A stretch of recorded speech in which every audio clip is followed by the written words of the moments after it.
All right, the next set of examples is asking us to tell whether line 1 and line 2 are parallel, perpendicular, or neither. And the evidence is going to be our slope that we calculate. So this time we don't have a graph to look at in order to know if our slopes are positive or negative. So it's important that you subtract and find them in the same order. So remember, slope is rise over run, which is your y's, your delta y over delta x. Change in y over change in x, that's all that means. And so we have to do the y's first. So we're going to say 4 minus 0 divided by 7 minus 1, which is going to give me 4 over 6. Make sure that you simplify that all the way down to 2/3. And then we'll do the same thing for line 2.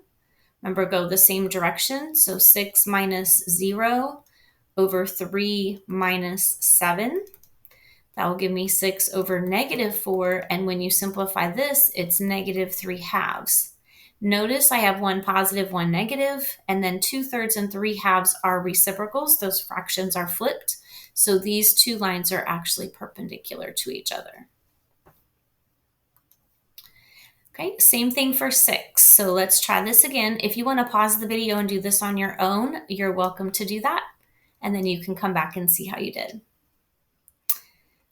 So the slope of line 1 is going to be negative 2 minus 1 over negative 7 minus a negative 3. Remember, minus a negative is going to be a positive. So this will be negative 3 over negative 4. Simplified would be 3/4. The slope of line 2 is going to be 4 minus a negative 1 over 8 minus 2. So this will be 5 over 6. These two are neither. They're not the same and they're not negative reciprocals. So this tells us if you would graph these in Desmos, you would see they actually intersect each other because they have different slopes. They just don't intersect at a right angle.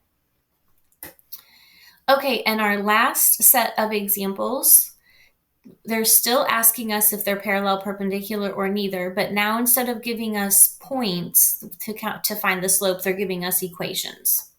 The easiest way to find the slope of an equation is to have it in slope-intercept form like this guy here. So we are going to rewrite this first equation and solve for y. So first thing we have to do is subtract 3x from both sides, and then divide everything by 2.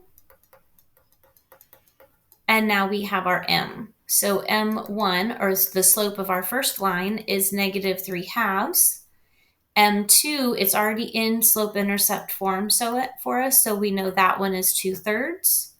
One is negative, one's positive, and they are reciprocals of each other. So these are perpendicular. Be careful, because if they were both positive, even though they're reciprocals, they would not be perpendicular. They would intersect. So make sure you're looking for both of those requirements. Okay, last one, same thing. This one, I know the slope of line 1 already.